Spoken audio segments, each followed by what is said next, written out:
Like, how do we get to this point? And how do we improve that, you think? I think we have to remove the politics and agendas from classrooms. I think we have to let teachers do their jobs, which is to teach.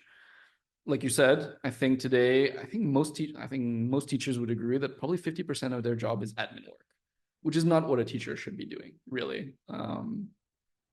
So how do we remove that? I think we need to. Technology can help, but that's actually not really the main impediment to teachers' frustrations. I think teachers' frustrations are they're not trained enough, they're not paid enough, they're not given the liberty to do their jobs. Everything kind of gets shoved down their throat, and they're just kind of basically just repeating an agenda to their kids. So I think we have to just do a better job of removing all these. I mean, it's kind of like what Elon Musk is trying to do with his Doge department in the U.S. government, right?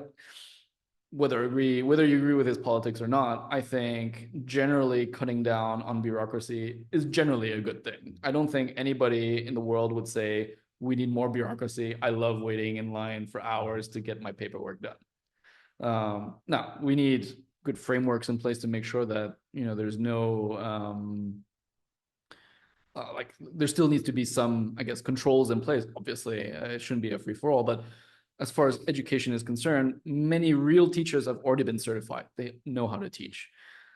Just don't shove, useless stuff down their throats. It literally helps nobody. And then it translates down to the kids who are not getting the best experience that they should be getting. And then parents are frustrated because their kids aren't learning what they should be learning. So it really just creates this loop that is never ending. So I think you're right. We have to start at the top. We have to let educators do what they do best, which is teaching and educating, and we leave the admin to actual, bureaucracy folks, pencil pushers and document peddlers and whatever. Yeah. We let them, if they love. I mean, there are people who like to do that. Like I could never do accounting or admin work, but some people love that. So let's just give that to them, and let's just leave the education to the educators. That's my view. And so for your company, you're building out your own AI capabilities. We are starting to build our own AI So capabilities. so Yeah. why do that, right? Why not like just jump on like ChatGPT or one of the other models? Why use the resources, time, et cetera, to build it internally? Great question.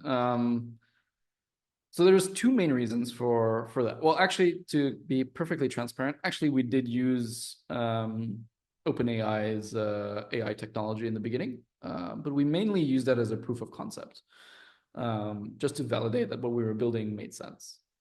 The reason why we're building our own AI models is because we're actually not building a large language model, we're building a small language model. And the advantage of a small language model is that it can outperform a large language model at very specific tasks. So let me give you an example.